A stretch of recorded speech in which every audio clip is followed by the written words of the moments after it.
shumita baye kwa mgongo wabona njyewe njye ubwenge bwatangiye ndi najya kwirwa mvuni ku mugongo w'ishyese ibyo tusugo kabaye mugongo yikuruza ururimi ugahita ugataha wapoze ibi byo birakabije.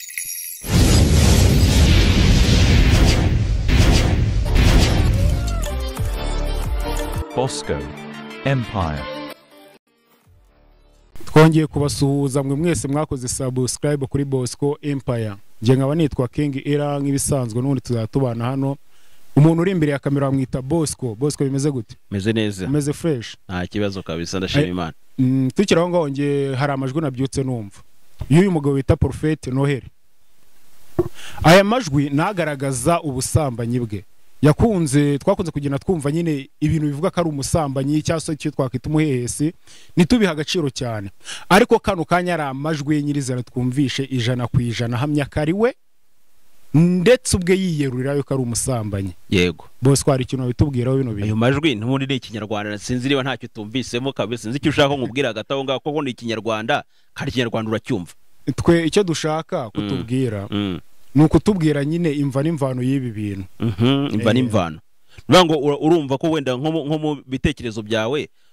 ayo majwi kuntu wayumvishe wenda turi buze kuyashyiramo wenda n'abakurikiye Bosco Empire baze kuza kuyumva. Kugira ngo umuntu yifate voice nk'iyo ngiyo, uretse ko sina voice ahubwo yari video call, baye kuganira kuri video call. Ariko kano kanya icyo dufite ntago ari ya video yagiranye na wa muntu, kubera ko wa muntu we ntago yashaka kugira gute, ntabwo ashaka kugaragara. Icyo ashaka no kwandagaza Noheli, ariko akagira gute akaba ari safe, kubera ko umuntu w'umumama ugize gute wubatse, sibyo? Nurango yagiye muri relationship n'umuntu bita Prophet Noheli. Bigira kuri rwa rwego no Prophet Noheli atangira kugenda amwereka ko ari umuntu w'umuhanga cyane mu bintu bijyanye no gusambana, ndetse afite ububasha bwo kuba yarongora abagore batanu kiperi, kandi bose bakagenda bagize gute bishimye. Mu gihe kano kanya hari umugabo wananiwe no kuba yashimisha umugore umwe wenyine, byagize gute byaramunaniye, ariko undi ari ku rwego rwo kugira gute rwo gushimisha abagore bagera kuri batanu. Mu yandi magambo, impamvu dukoze kino kiganiro ni ukugira ngo mushiki wawe cyangwa se mama wawe kano kanya ukurikiye kino kiganiro utazakora ikosa ryo kuvuga na Noheli wagiye kugira gute kugusengera. Washobora kugusengera bikarangira kujyanye mu gitanda, kandi akujyanye mu gitanda kwibagiza umugabo, bitewe n'ukuntu ari umuhanga mu bijyanye no kugira gute no gutera akabariro. Wenda ntago turi bwiharira ikiganiro cyane, turibuze kugira n'igihe tunyuzamo ayo majwi n'abakunzi bacu bayumve. Yego, nge uko nabyumvishe, ndetse nawe ngira ngo nabigusharinza wabyumvishe, wumvisha ari ibintu bije, kuko twe tuzi yuko mu kwiregura akavuga ko ubusambanyi bwe yabukoraga kera atarakizwa. Yego, kandi amajwi numvishe byange bikunde ntago ari amajwi ya kera n'ay'ubu ngubu. Nayo mugukora yavuze ngo ejo bundi mu giterana ahantu ubyawe ngo ko ndibuze kugira gute gusambanya abagore batanu bose. Undi aramubwira ngo abagore batanu umugongo wawe ukura hehe? Ahita avuga tekinike nge ntavugira muri iki kiganiro, kubera ko ndiyubashye, ntago ngende nyandagazi kurya nyakoresha amagambo Noheli yakoresheje, sibyo? Ariko ndibuze wenda kumuha ijambo byivugire, nta kibazo, ababishaka kubyumva babyumve. Ahubwo reka wenda ngusubize ku kibazo warumbajije, ngo nukubera iki wenda ayo majwi ashobora kugira gute ashobora kujya hanze. Kuko wenda impamvu yamuhaye nuko baye bagize gute bari inshuti birumvikana. Impamvu agiye hanze nuko wenda hari ikintu bishobora kuba bagira gute batari kumvikana, uko ari bombi, bikaba ngombwa ko uwo mugore agira gute arekura amajwi ya Prophet Noheli kugira ngo agire gute amwandarike, cyangwa se abantu bamenye uwo ari we. Ngo ubundi bino bintu bijya gutangira byatangiriye kuri saga y'umuntu bita Ezekiel ndetse n'umuntu bita Evangeliste Karosi. Abo bose bakaba bagize gute ari abantu bafite ibyumba by'amasengesho hariya ahantu bita Kimisagara, hari hafi y'uriya bita ngo Boaze uherutse kugira gute guhira mu nzu n'umugore n'umwana, ngira ngo hariya ahantu niho bagize gute bombi niho batuye, baraturanye n'abaturanyi. Noneho bita ngo Karosi akagira icyumba cy'amasengesho cya kera cya zamani bita abacusi. Yasengeraga muri ADPR, biza kuza kurangira avuye muri ADPR kubera ko yamaze kugira abayoboke benshi cyane. Noneho ADPR iza kuza kubona yuko uyu muntu bita Karosi ashobora kuzabamaraho abayoboke, biba ngombwa yuko bashobora kuza kumuzana, noneho bakagira gute bakagirana amasezerano cyangwa se ubwumvikane bw'uko iyo groupe y'abacuzi yagiza gukorera amasengesho muri ADPR ya cyahafi. kubera yuko hari undi muntu ufite urusengero hari Kimisagara hejuru cyane ashaka guhasara umuntu bita Karosi ariko ADPR ya cyahafi irebye bati bano bantu baramuka bajyanye kuri urusengero rw'ura mu shoramari bari buze kugira gute kudushiraho reka Karosi tumugarure none icyumba cy'amasengesho cy'abacuzi kiza kubera hano mu rusengero rwa ADPR kubera ko mbere be barabyanze ariko umutipe nyine agenda yavansa bitewe n'ubuhanuzi n'ukuntu yari akunzwe n'abantu benshi cyane biba ngombwa ko bari buze kugira gute kumuzana bakamwiyegereza aho hantu mu bacuzi umuntu ta Ezekiel nawe yagize gute yarahakoreraga ariko ameze nyine nk'umuntu wungirije Karosi baza kugirana ibibazo bajyanye ibibazo umuntu bita Ezekiel nawe aragenda ashinga icyumba cy'amasengesho cyakoraga kuwa gatanu nimugoroba icyo cyumba cy'amasengesho ni nacyo cyaje kuza guhuza umuntu bita Berize ndetse na Boaze bano bantu mubona nyine bakorera kuri Zaburi nshya baherutse no kugira gute guhira mu nzora Kimisagara icyo cyumba cy'amasengesho cya Ezekiel niho bagize gute niho baje kuza guhurira nono ibintu biragenda biraryama birarangira mu kurangira umuntu bita ngo Karosi yaje kuza kugira umuntu mu diaspora bitaga Charité uyu Charité aza mu Rwanda aje kureba umugirlfriend we nono bageze mu Rwanda uyu Karosi we nta kindi kintu yakoze akimara kubona ngo uyu muntu mu diaspora ahita amuviringita amuha ubuhanuzi bumubwira yuko uwo mukobwa aje kurongora atari umukobwa Imana yamuhaye ahubwo Imana igira gute izamuhereza undi mugore noneho birangira no Karosi afashe mushiki we ahita amushingira uyu muntu bita amushingira Charité kano kanya ubu Charité ari mu gihugu cy'u Rwanda sinzi niba nitikimusubiza muri Amerika yagira gute yaza kuza kuyibona ubwo bukwe bwe ntago ababyeyi bo Charité bagize gute babujemo kubera ko ntago babagize gute ntago babushyigikiye mu yandi magambo urumva ko ubuhanuzi bwa Karosi yahaye Charité bwamutandukanyije n'ababyeyi be ariko nyine agira gute amushingira mushiki we ngo ayo magabanga yose yashyizwe hanze na Ezekiel bitewe nuko hari aho byageze bagira gute barashwana cyane bari gupfa ibintu bijyanye nyine n'ibyo kwa Pastor Mutesi nango iyo saga Pastor Mutesi irimo na Rusagara hari ukumva ko umuntu bita Ezekiel na Pastor Claude bari kugenda batandukira batavugira Mutesi mu gihe umuntu Karosi yaragize hehe yarari kuri side ya Pastor Mutesi barashwana mu gushwana batangiye kugera no bashinjanya ubusambanyi uwo bita Karosi akaba ko umuntu Ezekiel ari umusambanyi ku rwego rwo hejuru none Ezekiel nawe ararakara mu kurakara atangira kugenda nawe ashyira amabanga hanze y'ubusambanyi bw'umuntu bita Karosi avuga yuko ngo Karosi ari kuri rwa rwego rwo kubona umugore agenda cyangwa se umukobwa nyine mwiza hanyuma akagira gute akahita amwifuza ndetse no mu hagati y'amaguru ibintu bikagira gute ibintu bigacika naho hantu nyine Karosi agize gute ibyo bigezeho ndetse Ezekiel ashakisha mu by'ukuri n'abatanga buhamya cyangwa se agahamagara abantu kuko baba barabonye ibyo bintu biri kubaho mu kiganiro ko na hantu mu by'ukuri bari bicaye kuri hoteli ntabuze kuvuga izina kubera ko nta wegeze inyamamariza gusa ni hoteli mu by'ukuri ikorerwaho ibiganiro byinshi cyane mu mujyi wa Kigali hanyuma abari baraho ngaho Ezekiel akabahamagara bose bagahamya ko ibyo bintu umuntu utango Karosi yagize gute byamubayeho noneho uko guterana amagambo kwa Ezekiel n'umuntu bita ngo Karosi nibwo hari umuntu bita Eric uba mu Buholandi wakundaga umuntu bita Karosi cyane ahamagara umuntu bita Ezekiel amuhereza iyo bita last warning aramubwira ngo nukomeza kuvuga ku muntu bita Karosi chano yawe ndetse na chano ya Claude nzagira gute nzazifungisha kuri YouTube uwo Claude ari kuzamo gute Claude ari kuza mu ibi bintu kubera ko umuntu bita Charité akora ubukwe umuntu bita ngo Pastor Claude n'umuntu bita Bishop Gerard bitanze amamodoka yo gufasha umuntu bita Karosi mu bukwe bw'uwo muntu bita Charité ndetse na mushiki we ariko bazanywe na Ezekiel wari umurangiye abo bakozi b'Imana ngo baze kumufasha kubera ko bagize gute bari inshuti bari baziranye yes noneho Ezekiel we aravuga ati uyu muntu nubwo wenda ari hanze harukuntu nyira abadiaspora bajya baza bikangishwa abantu ariko ntawe batunze muri twese urumva naba diaspora kubiti byabo uzemera ko tuba inshuti tuzaba inshuti ariko ntazagira uza kugukanga ngo afite ngo nimero yo hanze se nibiki ntagerega ndi hanze buri iwanyu aho uri niba ari mu Bufaransa mu Buholandi umwene w'igihugu ubu nawe mu diaspora kuri wowe ubi nawe yakure avuga ati ninge diaspora kubera ko ndi hanze y'Ubuholandi nanjye ndi mu diaspora nanjye ndamutse nguhamagara dore umuntu ugize gute buri wese ni hanze ku giti cye sibyo none Ezekiel nawe ubwo bwengera bumenye ku buryo nta muntu waza kumufatira offering ngo mu diaspora sumaze iki umari iki hari ikintu kandi ikindi wabona kimukamenyera nta kazi kawe wajyana ibyawe kubera ko ngi wamenye ndi umuntu mukuru sibyo gusa nyine cyiza nuko tugomba gufashanya urumva mu gihe wenda nshobora ngo nk'amakuru meza ukabona ko wenda hari finance buramo kugira ngo amakuru nguha yidaboringa cyangwa se bibe byiza ku mashusho n'amajwi ushobora kugira gute gushyiramo support ntaribi ariko support yawe ntago uburenganzira kugira gute yo kumenyera umenyera se hejuru y'iki. none Bosco uwo muntu witwa Eric numvishe uko wenda yagiye yinjira muri iyi nkuru. Yego Eric ubundi we ni muntu ukira mu dushushanyiriza. uyu Eric biravugwa yuko ngo ari umuntu w'umusinzi bya danje ndetse w'umupfubuzi ku rwego rwo hejuru. Nta kindi kintu mu by'ukuri kimutunze mu Buholandi ni ukugenda yinjira abagore bananiwe ingo. Yego noneho amaze guhamagara rero amaze ngo kubabazwa n'ibintu Ezekiel atangaza kuri Karosi yaje kumuhabya bya danje. Undi aramubwira tuzaca ahandi mana uzaca ahandi ntago ntunze n'akazi kawe uzagenda wifungisha ni njye wayishinze niba nayifunga nzashinga indi sibyo ntabwo bamfite. Noneho ahita namubroka. Ese yari afite ubwo bushobozi bwo kubikora ko reka n'ibyayo nyine baza bigira ngo aba diaspora ugasanga murigize umuntu mani wa danje kandi ari igicucu.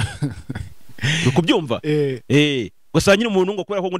ndi muri USA narakubwiye ngo nibigoryi bifata indege bikagenda kandi amahirwe ntago ari y'abanyabwenge gusa ninjije zibura green card zikagenda. Kandi kiri baravuye mu Rwanda ufite ubwenge ubwo muri Amerika ufite ubwenge ariko ntuzumve ko wabaye umunyabwenge kubera ko ugeze muri Amerika kandi wari uri mu Rwanda warinjije. Byange bikunda ubwizo cano ziracyahari. Izo cano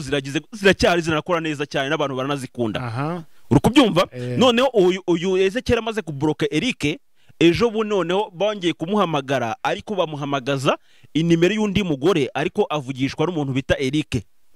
Ariko Ezekiel we Eric ntago yamwibukaga. Ntago yamwibukaga ko ari bavuganye ahubwo yaje kuza kugira gute kubisobanukirwa nyuma. Noneho ngo byagenze gute sasa ngira ngo nejo bundi hari ku itariki ngira ngo 19 z'ukwa gatanu umwaka wa 2024. Icyo gihe hari ku cyumweru. Hari habaye ubukwe ahantu bita Masaka bw'abantu nabo babateka mitwe. Ngo umugabo yari yatandukanye n'umugore ariko atarahabwa divorce mu buryo bijyanye n'amategeko. Mu yandi magambo yumva ko yaragize gute yarakiri Marie yaragifite isezerano. Noneho umugore nawe bagiye gukorana ubukwe nawe yari umudivorce uri kubyumva ariko nawe agifite isezerano atarahabwa gatanye no wagize gute no bashakanye. Urumva ko ntago abantu bombi bashobora kugenda ngo bajye mu murenge bashingiye ntago byagira gute ntago byakunda. Ahubwo icyo bakoze bagiye nyine bategura ubukwe bwabo bwa kanuni ubwo abantu nyine baritanga ibintu nk'ibyo biri aho ngaho. Uyu bita Ezekiel aza kuza kumenya amakuru ajyayo. Mu kujyayo bigeze mu mugoroba mu Buholandi hari habaye anniversaire mu rugo rw'umuntu bita ngo ni umugore bita ngo uzamukunda Madina ndetse na cya gipfubuzi bita Eric kano kanya kiri gupfubura uyu muntu bita Madina. Uyu Madina akavugwa yuko amaze gukora divorce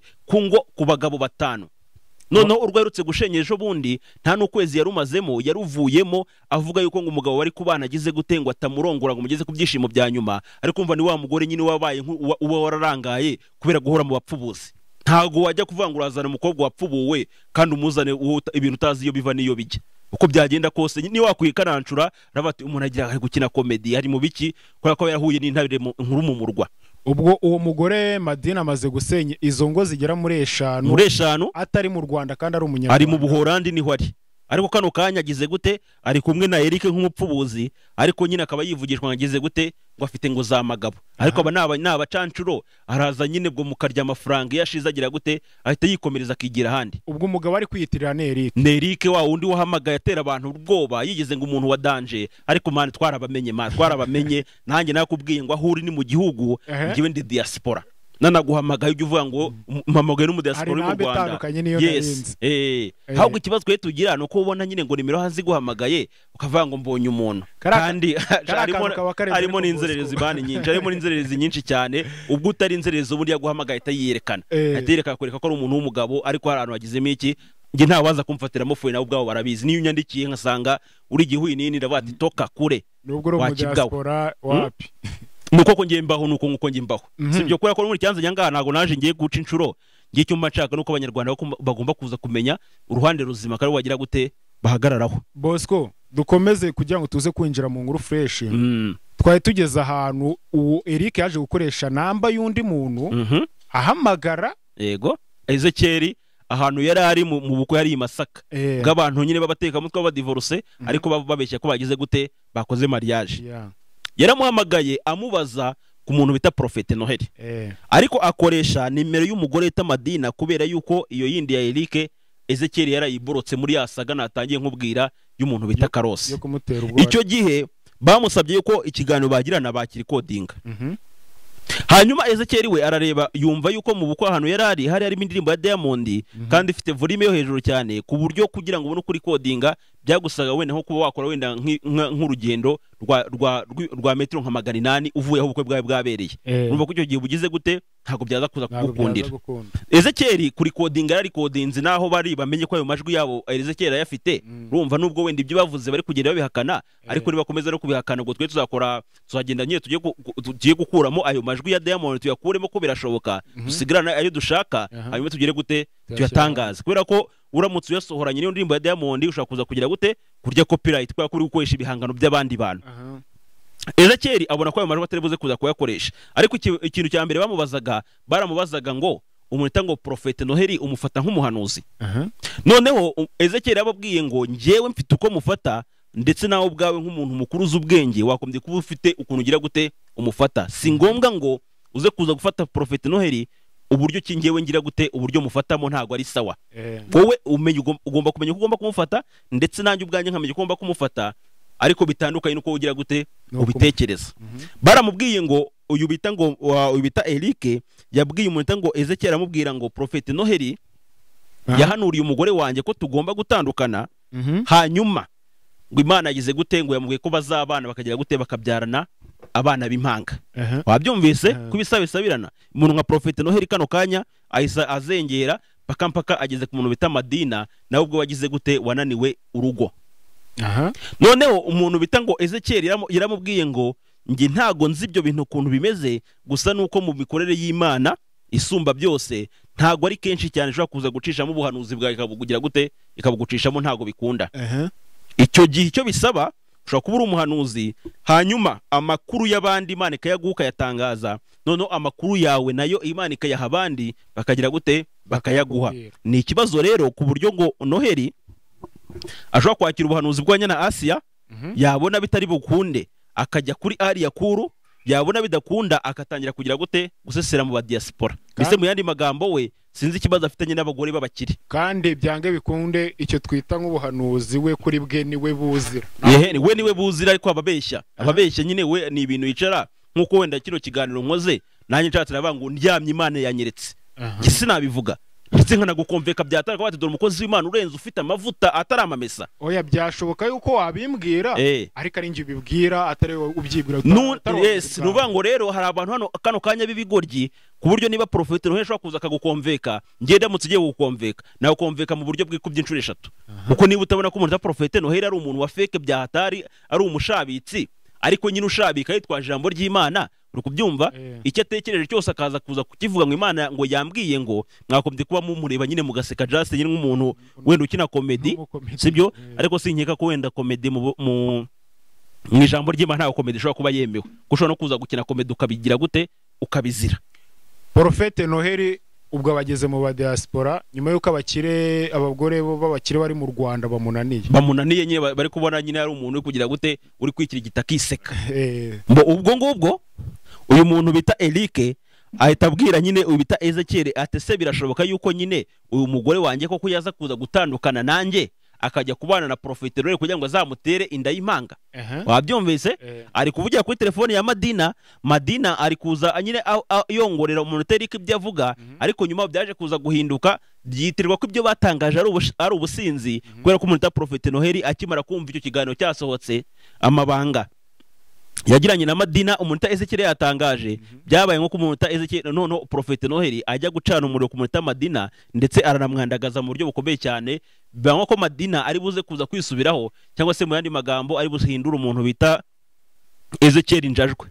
sibyo ariko Ezekiel ntago ari injajwa kubera yuko nubundi ayo majwi cyangwa ikiganiro bagiranye nubwo harimo indirimbo y'umuntu ta Diamond ariko bigize gute ibimenyetso birahari kandi ikindi niyo abatanabifite yajya muri MTN cyangwa se umurongo bavuganiyeho bakavuga itariki n'isaha bibaye nko bijya mu buyobozi ayo majwi bagira gute bari yashaka mu maseriveri abagize gute ababitsemo.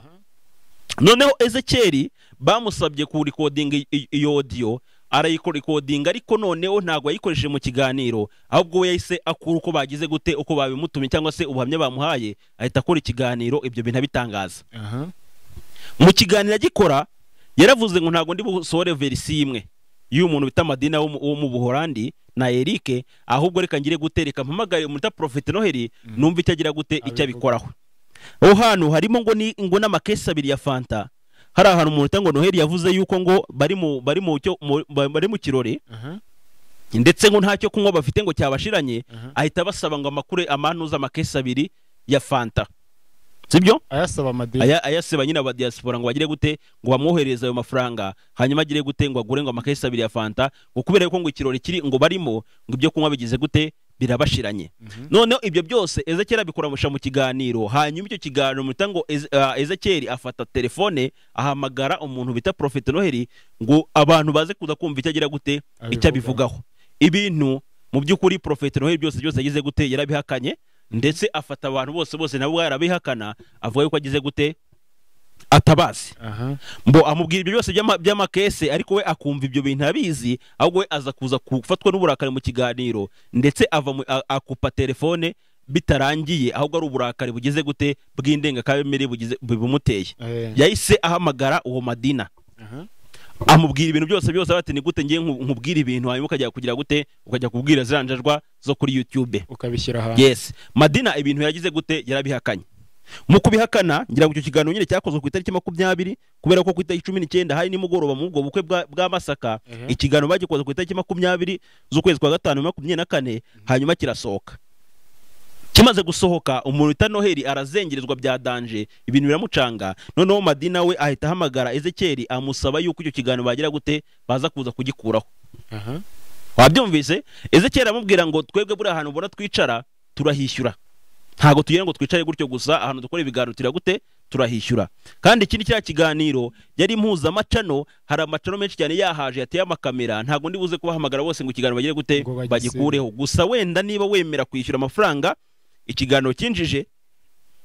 ndetse nayo twashoye mu kiganiro ukayishyura nta kibazo twagira gute twagikuraho sibyo oya ibyo ni nabyo ntabwo ari ngombwa urumva nago twakwiye gushyiramo akantu ko kumenyera itangazamakuru kuko nimba ikiganiro wagitanze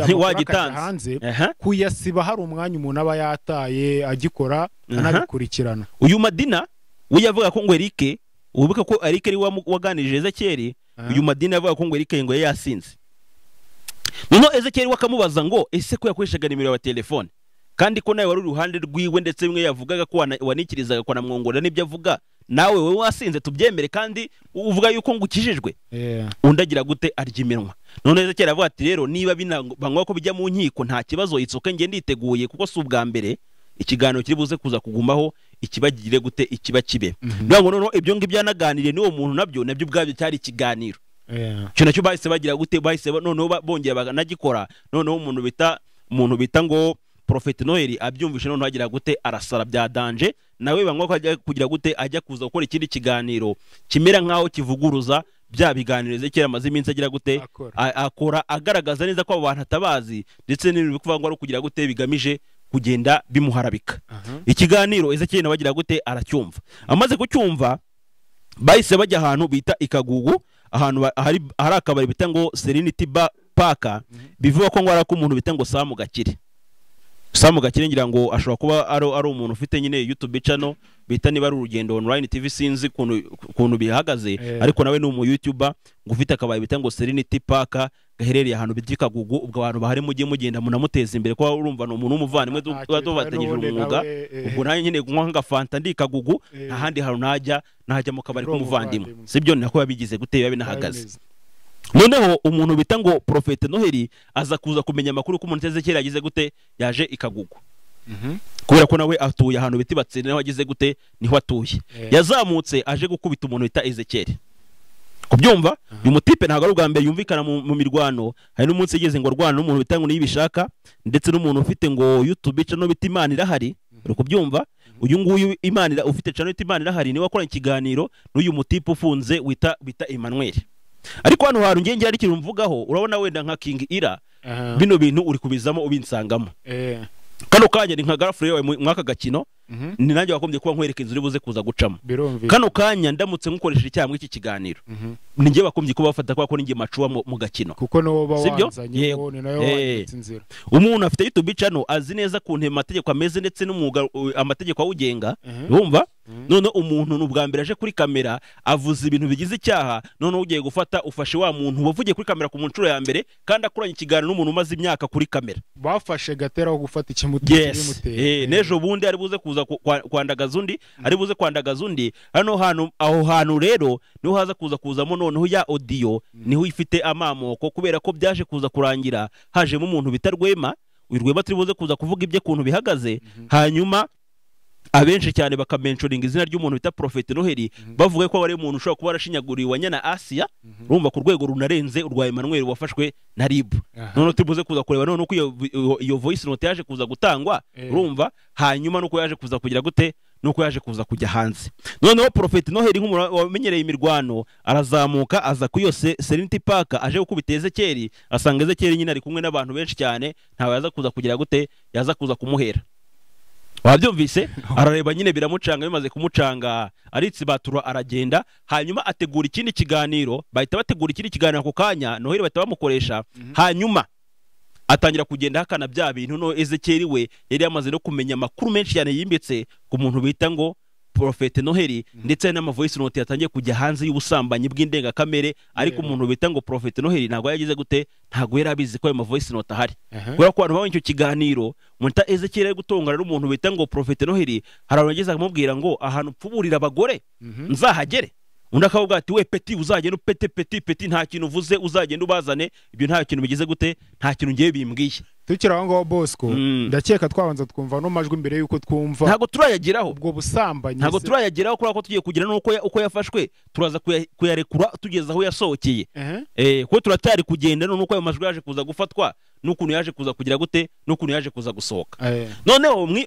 mwuko guserera byaje kuza kugiraho n'ubundi Noheli kibazo yari afite yari abantu bamushinja ko yashinyaguriye wanyana Asia kubera ko nubwo wenda mu rukundo cyangwa se mu gutereta nta kibazo gihari ari cyo mpamvu ngiye nibwira wanyana Asia ngo ibiganira bireke kubera ko yakoze ikiganiro kuri MI Empire avuga ngo nakuyemo impeta agikora kwa Chita avuga ngo nakuyemo impeta kuba umugore yakuyemo impeta yo mwashakanye witabye Imana bivuze ngo ugiye hehe ugiye ku isoko ukeneye umugore wese afite uburenganzira bwo kugutereta nta nubwo amategeko ambuza kugutereta kubera ko gutereta n'uburenganzira bwanjye ariko ushobora kunyemera cyangwa ukagira gute ukamakanira nacyo Prophet Noheli agira gute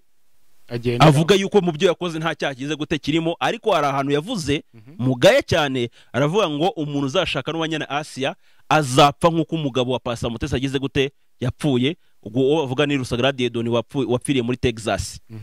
mu yandi magambo ko ahantu hashobora kuba harimo ibikangisho byitwaje iki byitwaje urukundo cyangwa se ijambo ry'Imana hagize nk'umugenza cyaho byinjiramo iryo jambo ry'ubwabyo rimwemera ko yafata Noheli akakorerwa dosiye ndetse akagira gute akabihanirwa babyumvise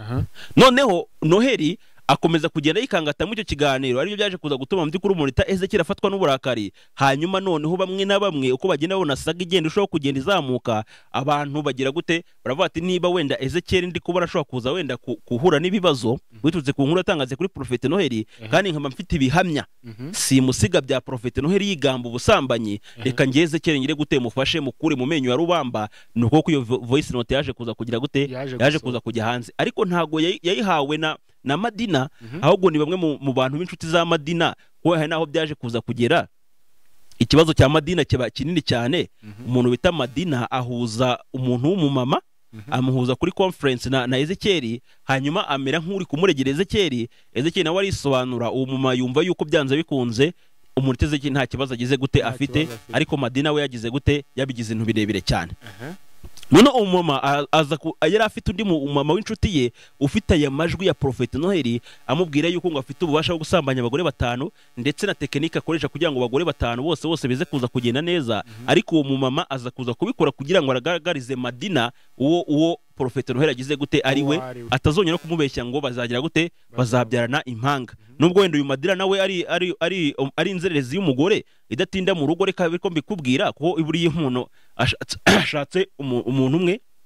2 3 4 5 uburi inzererezi niyo waba ufite etage niyo ufite na private jet uburi inzererezi ntago ngewe nagwa respect ngo ufite ngo ubutunzi uburi gukora akazi nk'aki yes kubera ko ngewe uriya niyo waba uri umukene mane we waba umukene wiyubashye ngenda kwemera ariko ntago nshaka kuza kukwemera ngo ukuri umukire winjije umukire utiyubaha umukire wiyandarika ntago nge nagwa value ntago byaza kuza kugira gute ntago byaza kuza kunkundira so noneho ayo majwi agira gute ajya hanze ubwo buze kuza kumfasha uyakine mu kiganiro hanyuma turi buze kuza kureba noneho tureba ngo ese bino bintu birakwiriye ku bakozi b'Imana ngira ngo ayo majwi uze kubafasha yabashyiriremo hanyuma tugaruke noneho tugira gute tugira ikintu tuyavugaho narerekanye yabashyiriremo yes boss ko ndakeka noneho ano majwi twayumvisha abantu bakunzi bacu bakumva nabo ngo ni ibiki yes narebe kabisa ndumva wake uvuga ibintu byiza bitwaye iki barabura gufata Rwema bakaza guhiga nge Rwema avuze ko ibira mu muryango wifuza nta cyaha bigize ndangira umugore ncumita uri mu Rwanda w'inshuti yawe uvuye mu bantu b'abanyamurayi ntazigera mbona vuba mu Rwanda se ntawe nkubeshye mu Rwanda se nziza ntawe nzi ntawe tuziranye umwaka mbonye umugore ufite ibiceri namushaka umugore ibaza ko cyangwa kujya ushaka umugore ufite ibiceri cyangwa nanyeye muri zigara abantu batanu bose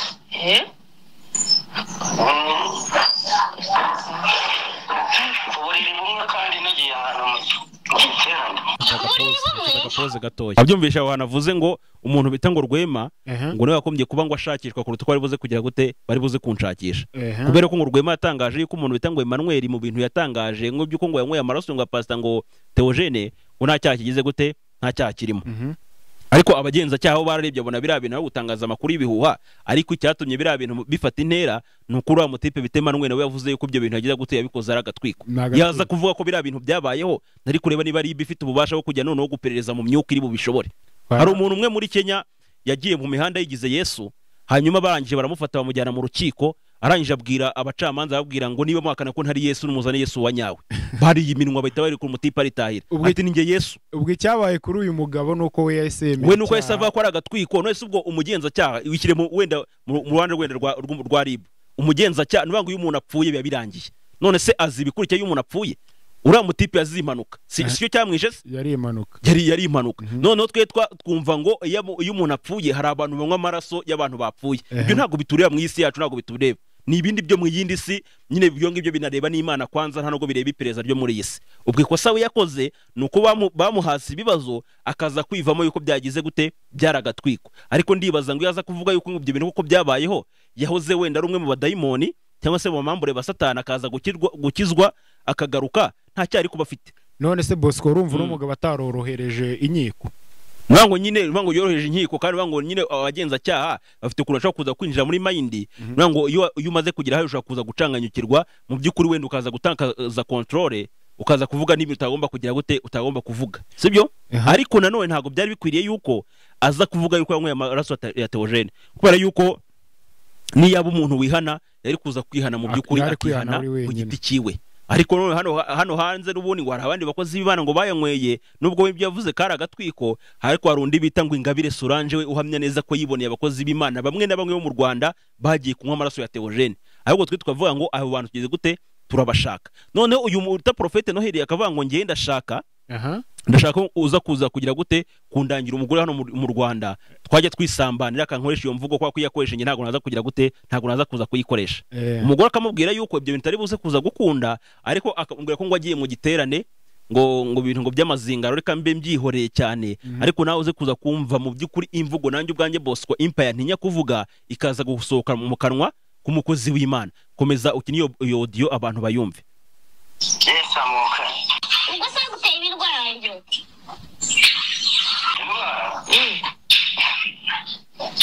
oya nako bari bafatiye hoteli nkajya mpamagara umwe aza cumita agenda cumita bagenda kwa mugongo ubwo mugongo wabona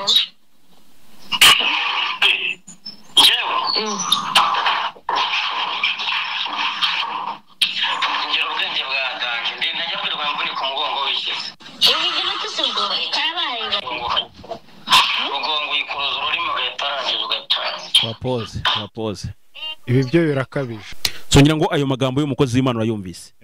Nzi neza yuko na kano kanya ushobora gushaka no mu bashumba mu by'ukuri umuntu wavuga amagambo nk'ayo ngo akagira gute ukayabura. Ngo ako kanwa kari kuvuga ibyo ngibyo niko kanwa kakora bya bintu mu by'ukuri kihishe, ariko iyo kari mu ruhame karavuga ngo mana ibintu nk'ibyo ngibyo bya mana ngo by'ubuhanuzi ngo Imana igize gute irambwiye ngo. Ariko ngo ibyo ngibyo ni ibintu byo kuza kubabeshyeshya, ariko yo behind the scene hakorwa ibintu bigize gute ibintu birenze cyane. Aravuga ngo ngewe nasambanye n'abagore 5 baje mu giterane, umugore akamubwira ngo ese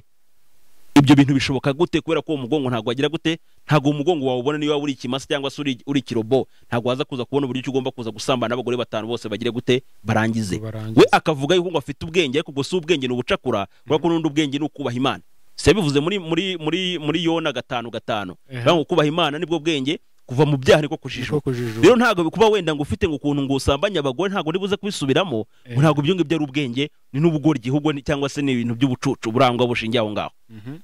Wabyumvise? None kano kayi ikintu kigusetsa ko n'abantu banangiritse nyuma y'ibi ngibi ashobora kuza kugira kuvuga ngo Imana ageze gute yampaye ubutumwa bw'abantu runaka nje guhanura, cyangwa se ngo nje gusaba imbazi ku majwi mwumvishe, nk'uko by'umuntu mwumvishe wa muntu bita ngo Elize yaje yemera neza ko ngo ari amajwi ngo araye, ariko gatanga impamvu zitumvikana zatumye ngo bigira gute ibyo bintu binabaho. Uretse wenda no gukizwa monsheri, wenda uje ku y'imihanda uzirinde yuko hari ikiganiro kimwe kijyanye n'ibintu bya kwandarika cyajya ku mbuga nkoranyambaga, kubera yuko n'umuntu ashobora gutuma horega umugore n'imyitwarire, ashobora gutuma umugore wumvishe ibyara kuri bayago. Urabizi igihe bamutumaga w'umukobwa ngo aze kugira gute ukuza gufata ngo ubwambure bwiwe, akaza kuza kurangira bamufasha amajwi ngo bya threesome, ngo cyangwa se ngengeze ku rwego rwo gusambanya abakobwa 3 ntago ngisambana n'umukobwa umwe. Ngo nk'ibintu rero byabaye kuri showbiz ku batubanjirije, tugomba kuba tuzi imitego mu by'ukuri bagiye bategwa, kugira ngo wenda baze kugenda biyandarika, bigatuma ibyo tujya gute tugenda tubyirinda. Urumva nka Nohera biguyemo aba bayirize niko byabagendekeye, zuko wenda n'abandi batanasambana, benshi baranasambana bya danje, sibyo? Ahubwo bagira bafite ukuntu bagenda bagira amabanga cyangwa se bitwararika mu bintu bagenda bagira gute bavuga, kandi ibyo bintu bigize icyaha, icyo bita kwiyandarika mu ruhame. Ibi nibyo bita kwiyandarika mu ruhame, ibyo ari byose. Kandi bamushatse aho ngo bamushatse mwayo majwi yagiye hanze, bahita bamukurikira kwa kubyo ngibyo harimo nyandagazi Imana, imvugo nyandagazi rwose kabisa. Kankomeze mbumvishe ko amajwi tu. Yego umuntu wese ibaze biri kuvuga ati izari Imana nzivuga yiwega we kuva naba niyo muntu wa mbere uvuze ibintu ngewe tuvugana ni ukuri kwima yiwega we ngeze ni pata erega pata kuri niba umuntu wigira ngo n'umunyakuri kandi niwe dayimoni ya mbere. Pastor ntabwo ameze gutya Korode, Pastor ntabwo bivuga ibyo bintu, ntabwo ajya bivuga ibyo ngibyo, ntabwo ajya bikora ashaka yuko atabivuga ibyo, ntabwo abivuga, ntabwo ari uko bivuga ateta sava ariko ibyo nabo ntabwo bivuga ibyo ngibyo byo kuvuga.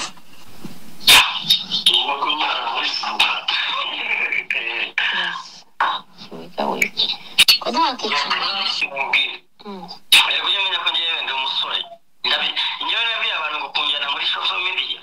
umusore ndabyemera muteta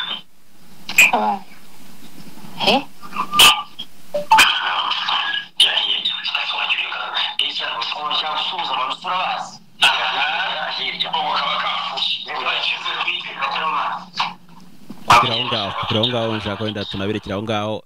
Urumva birabaye, urumva ko aho hantu bari kuvugira ku bintu bijyanye na video call, ntago bari kuvugira kuri call isanzwe, kubera ko umuntu wari hafi ya Prophet Noheli yaje amwegera ngo ari umuntu bari kuvugana ayo magambo nk'ayo ngayo y'urukozasoni, undi aramubwira ati mvi ruhande, ntago mba nshaka ugomba kubona abantu bagira gute abantu mvugana nabo, bivuze ngo yari kugira gute yari kuri video call. Umvije ko avuga izina ry'umuntu ta Pastor Claude ngo n'umudayimoni ugize gute ukabije. Ngo hari n'ibindi bintu yagiye avuga, abivuga ku muntu ta Bishop Gerard, avuga ko ngo Bishop Gerard ngo ari umutinganyi,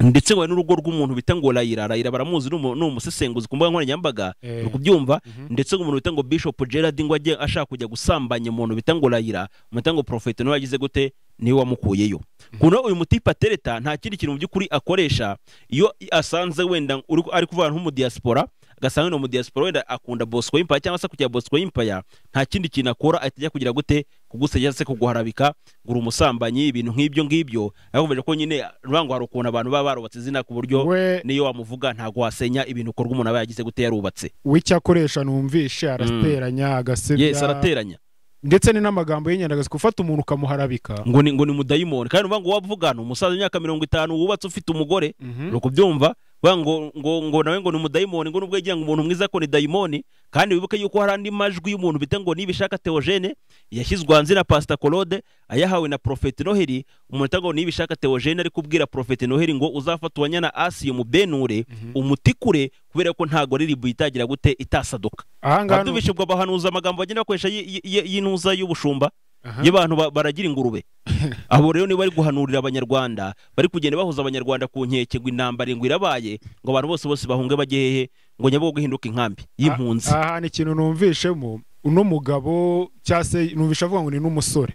aravuga ati ngenda umusore kujya kuri social media ndabyemerewe sinibi no gutereta gusa kujya kuri social media ndabyemerewe ese ahangaha byange bikunde wagaragaje ko ikintu ari gukora atari ivuga butumwa nkuko yari tumwe cyangwa se sinzi mbara itumye cya ayariyezanye ahubwo we nagatwika ari mu cyase no warimo arakoresha ijambo ry'Imana mu nyungu ze bwite ariko wane ibyo urakanatwika ariko usigera umwanya ubuze kugusora nese bigura ngo ibino bintu atangaje ubu koko niba wenda koko byarana uretse ko bitanabayeho ko nzi neza ko Prophet Noheli na ahantu hamwe arakora igiterane nta nubwo ari ku rwego gukora igiterane ngo bamukoreshe hotel ahubwo ngo ni ukwikina cyangwa se mu yandi magambo abari gushaka gukurira wa muntu bari kuganira ngo amuzane umwuka w'ubusambanyi bize kuza kurangira wa mugore na wenda ibyo biganiro by'ubusambanyi bimufashe anarangiza aze kuza wenda kugira ubushake bari kuri video call bahita bagira gute bikinisha ariko ibyo bintu Prophet Noheli yaribeshyeye ajya kugenda mu by'ukuri se Prophet Noheli hari igiterane yakoze uzi none igiterane bamufatira hotel igiterane hano ukizi yari ikinyi no kwikina ariko urumva ko yashakaga kugira ngo wenda uwo mugore amuvane urumva ko uwo mugore ashobora kuba yarashaka ko baganira ku bintu byanye n'ijambo ry'Imana undi akabidefiya akamujyana kujyanye n'ubusambanyi cyangwa se ashaka kumwereka yuko ari umuntu wadanje cyane mu bijyanye no kunezeza igitsina gore kugira ngo n'uyu nguyu wenda bizagire gute bagiye babikorana nicyo Prophet Noheli yagira gute yashakaga ibi bintu byari kuba byitwa wenda nk'amagambo cyangwa ivuze iyo nyiri bwita ataza kubyivugira ariko kwijwi ry'umugore ryarahindutse nabyumvisha avuga amakano n'ukuntu avuga ntago wamenye uwo ari we kubera ko ni umuntu w'umugore wubatse ufite umugabo ariko yashatse gushyira Prophet Noheli hanze aravuga ati niberamuka bigiye hanze n'amajwi yanjye ya Ojo umugabo wanjye akabimenya cyangwa se abanze bakabimenya bari buze kugira gute kunsuzugura bibaho ko ijwi rye rigomba kubanza guhindurwa hanyuma bikaza gusohoka agira gute amajwi ya Noheli buze kujya ku mihanda ariko baganiraga mu by'ukuri ntago wagira gute ntago wamumenya cyeka Noheli wenda arakaye iyo video call wenda yari recording akajya gute nawe akatajugunya hanze nubwo ari ngombwa gutwe twamenye no mugore ngo ninde icyangombwa ahubwo ni nyiri ubwite wabyiyemerera yego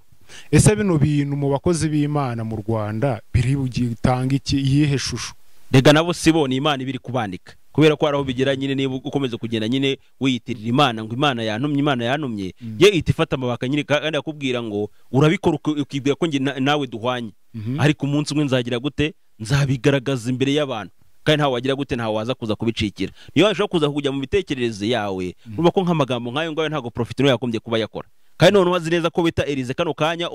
baganiriye amajwi yashyize hanze naho yarangiza akajya kuvuga amajwi nk'ayo ngayo kubera se ko ari injiji urumva ngo Imana yishobora kuza kukuyobya mind yawe ugakora ibyo utatekereje ndetse igateza impamvu runaka ishobora kuza gutuma mu by'ukuri n'ubitse ya majwi yagira gute ayarekura kugira ngo abantu baze kuza kumumenya rero Noheli njye ndiye kuvuga ngo Nyabarongo yicizaniye nihagira ujya uzajya kumusengera akamusambanya ntuzaze kuteza induru ngo Noheli yansambanyije uzagenda uzine kujye kureba umupfubuzi kuruta kujye kureba umukozi w'Imana ibi bintu nk'akamenyero dusanzwe tumuziho ntago turi mubone ku mbuga nkoranyambaga byihakana hoye ntago ajya bihana n'ubundi barazana nyine bishaka Theogene avuga ngo babenure Asiya ngo bamutikagure ngo n'ubundi ngo siribuye ngo utameneka yabanje kubihakana ariko nyuma yaho amajwi agira gute amajwi arayemera hari na video y'uyu Prophet Noheli yagaragaye ari kubyina mu kabari ari kubyina n'indaya byadanje ibintu by'urukozasoni arangije video arayemera ariko avuga ngo ni ya kera ngo ntarakizwa aya majwi naki nayejo bundi baka bose mumenye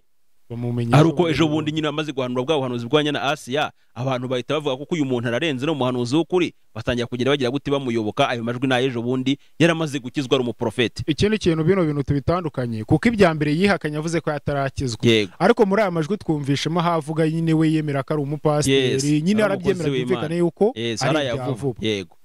ariko nyine wareba imvugo yakoreshejemo ugasanga nyine zidakwiriye umukozi w'Imana uretse ko n'ubundi ntago ari we ahubwo nuko ashobora kuza kuba wenda ari ingetura yifunze mu murimo w'Imana ikagira gute ikaza kuza kuwusebya. Niyo mpamvu kano kanya nyinshi kuza gufata umwanzo ko kutazigera nambara ikote mu buzima bwanjye kubera kugira ngo baze kuza kugira gute kuntandukanya n'inzererezi. Niyo naryambara nk'irya perezida wenda sinanarifunge ariko bino biringo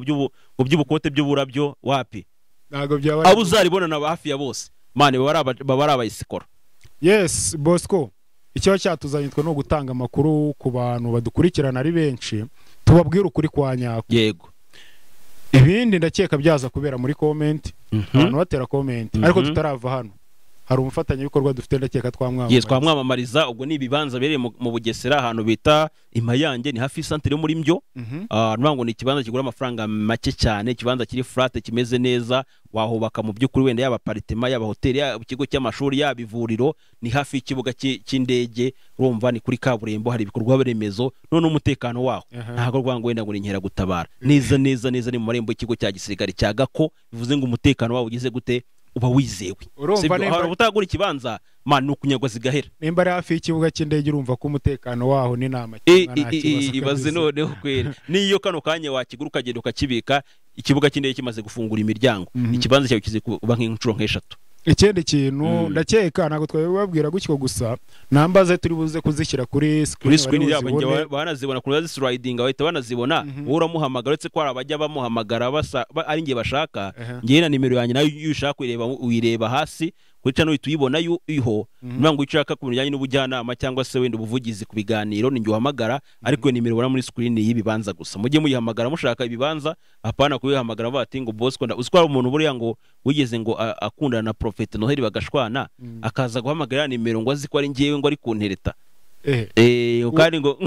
yarakoreye yashwanye na Prophet Noheli kandi kaboga. Yes noneho ngo ahamagaye ira nimero ngo asanga si yanjye noneho ngo hari umuntu uba muri Amerika tuvugana bya hatari uri inshuti yanjye iri close noneho aziranye n'uwo muntu hanyuma ahubwo ati ura Bosco Empire ndamukunda cyane ateko nabuze nimero ze unda bati se urazishakije ko ari bro wanjye ko nasanze munavugana twashwana bango nawe ni wa mukobwa ngo uhinduranya abagabo nkuko bahinduranya imyenda y'imbere. Rero niba wenda unabishanje ntago ndi mu cyo cyiciro si yo category mbarizwamo ikindi ngiye ntago ndi wa muhungu wenda kuba akora ko narongoye umugore wampaye amafaranga ngiye ntago ndi umuhungu wigurisha genda umuhungu ukora cyane sibyo wende ni time nshobora kuzahuza n'umuntu wenda akambera umugore nkamubera umugabo ariko nge ntago naza kuza kubana nawe kubera ko wanguze kubera ko nge sinigurisha nka Noheli niba ushaka bigurisha bavuga ngo ndamutse mbonye umugore ufite amafaranga namurongora nge ntago naza no kubana n'umugore mu by'ukuri bitewe nuko yanguza amafaranga never kibuse mba ndimbwa mu rugo oya no naribe n'ubundi amaranga mutima yayatambutsa ikintu twe turabakorera munsi muri comment abanza dushyiramo namba za Bosco Empire ushaka kumuvugisha ushaka kunyandika kuri WhatsApp cyangwa ukampamagara nta kibazo ariko ukampamagara mu bintu biri seri apana ibintu by'ubujajwe numbwira ubujajwe nzahita ngukupa kandi ngukupa nzagusuzuguye ujye umpamagara ugiye kumbwira ikintu kize gute kiri serious niba unankunda itsokesha aho batinda kwemera mu biganiro byanjye sibyo ariko nawe ushaka kuza kuntumwaho niyo mpamvu ntaza kuza kuvuga n'abafana ibintu byinshi cyane kuko ushaka kuza kujya gute kuba ari intumwa yagutumweho bikaza kuza kurangira nanjye ubwanjye uri kwivugisha amagambo nk'aya ngaya bikaza kurangira bigize gute ejo nanjye binyanitse ariko uretse ko nge ntago byakunda n'ubundi mvugo nka ziriya ntago ngiye muri nge zibaho ntago zijye zimbamo mvuga mu by'ukuri ibyo ibikure kuvugwa n'icyo ntekereje cyose nakivuga ngo ndeba ngo nimara kukivuga reka ducumbikire hano so urakoze cyane King Ila mbere yo gucumika katwebutse abakunzi bacu gukora subscribe ureba ikiganiro wakumva raho kimukoze agakora share yes kangushimire kuba turi kumwe mu kiganiro ubwo ikindi wenda tugara ku musozo ntago kiba kigenderewe ari ukugaragaza wenda amafuti ya Prophet Noheli ahubwo kiba kigenderewe kugira ngo menye mu by'ukuri uwo muntu wari we nimuramuka munahuye ujye umenya ko ngiye gute ugomba kumufata ejo nejo muri atagusenyera urugo rwawe ngo Imana yakunyeretse mu nzozi gutandukana n'uwo mwashakanye kubera ko atari umutware wawe uzenge nawe tubane kubera yuko ni wowe Imana agize gute yangeneye izo swingi nazi kuzanaho ujye umubwira ati toka kure wakibwaho tenamenye ibyo ukora cyane ciao urakoze cyane.